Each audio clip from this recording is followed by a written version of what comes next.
film really is inspired by music and films of the past, and yet is very contemporary. Talk about what makes it a modern classic. The film or The film. Yeah, the film. Modern classic. Well, it's very current. Everything about it is incredibly for now.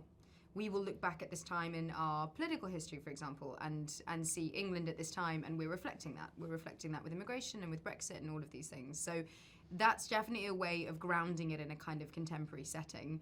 But also, I think that the characters, you've got, with Kate, who I play, she's a bit of an anti-heroine, and that's a relatively new concept, I think, for a Hollywood studio movie, which is what this is.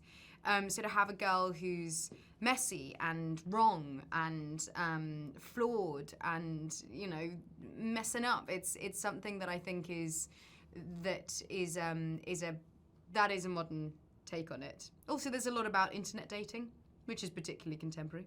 Sure. And I just think that it's grounded in today. It definitely feels like that. Yeah, and tell us about Tom. How, I don't know, talk about his perspective of Kate and what really connects them. Yeah, I think Tom is an extremely sort of whimsical character. He's a bit of a romantic. I think he loves being kind of semi-stuck in the olden times where there wasn't technology, and you know, he's very present, and I think he sees that Kate is so sort of woefully kind of depressed in her life, and she's very stuck in the position of she doesn't really know what she wants going forward. So he tries to open up her eyes into something a little bit more kind of unique and kind of bring her to the present and appreciate what she has rather than what she wants or thinks that she wants. That's excellent. Talk about working with Paul.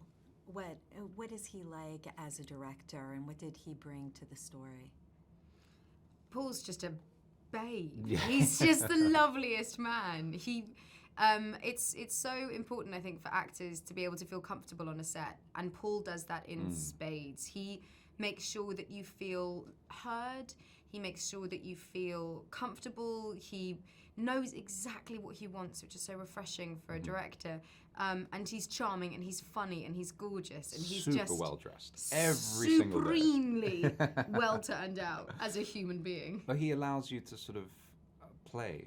You know, we don't really do many rehearsals. We did a table read, just myself and Emilia, and on the day, he saves everything for when the camera's rolling, and so that magic naturally comes out, and then we sort of readjust and we find those perfect beats.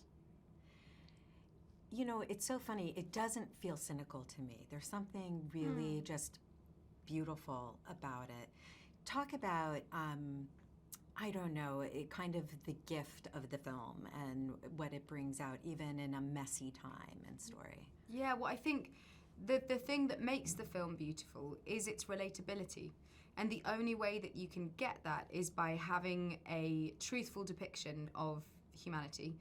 And I feel like both Tom and Kate's family and all of the characters in our film are honest and real, and no one's perfect, and everyone's messy, and everyone's complicated. And I think that as a viewer, you're watching that and you're going, me too!